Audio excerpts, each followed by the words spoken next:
રાજકોટમાં મેટોડા જીઆઈડીસીની ગ્લોરિયસ સોસાયટીના ગેટ પાસે યુવાનની છરીના ઘા ઝીંકીને હત્યા કરવામાં આવી હતી। માહિતી અનુસાર દિલીપસિંહની હત્યા તેના જ મકાનના ઉપરના માળે રહેતા હાર્દિક મહેડા અને તેના મિત્ર કેતન બગડાએ કરી છે। આરોપીઓએ દિલીપસિંહ પર તેમની પત્નીની છેડતી કરવાનો આરોપ મૂક્યો હતો। આ બાબતે થયેલી માથાકૂટ બાદ સમાધાન માટે બોલાવીને તેની હત્યા કરવામાં આવી હતી। ઘટનાની જાણ થતાં જ મેટોડા જીઆઈડીસી પોલીસ મથકનો સ્ટાફ ઘટના સ્થળે પહોંચી ગયો હતો। પોલીસે હાલ આરોપીઓ હાર્દિક મહેડા અને કેતન બગડાની અટકાયત કરી કાયદેસરની કાર્યવાહી હાથ ધરી છે।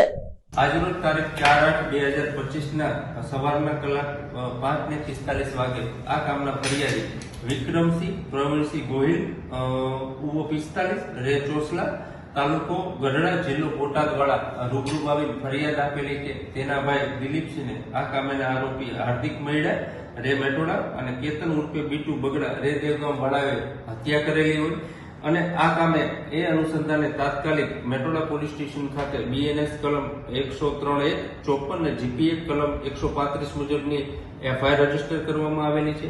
આ ગુનાની તપાસ મેટોડા પીઆઈ શર્મા ચલાવી રહ્યા છે અને આ બંને નાસ્તા ફરતા આરોપીઓને પકડી લેવા માટે થઈને અમારા આઈજીપી શ્રી અશોક કુમાર યાદવ સાહેબ તેમજ એસપી શ્રી હિમકરસિંહ સાહેબ રાજકોટ ગ્રામ્ય ના સૂચના અન્વયે એલસીબી પીઆઈ વીવી ઓડેદરા તથા એલસીબીની ટીમ તેમજ અમારા પીઆઈ શર્મા સાહેબ મેટોડા તથા તેની ટીમ આ બંને આરોપીઓની શોધખોળ હોય એ દરમિયાન હકીકત આધારે હાર્દિક મહેડા રે મેટોડા અને કેતન ઉર્ફ બીટુને ધરપકડ કરી લેવામાં આવી છે।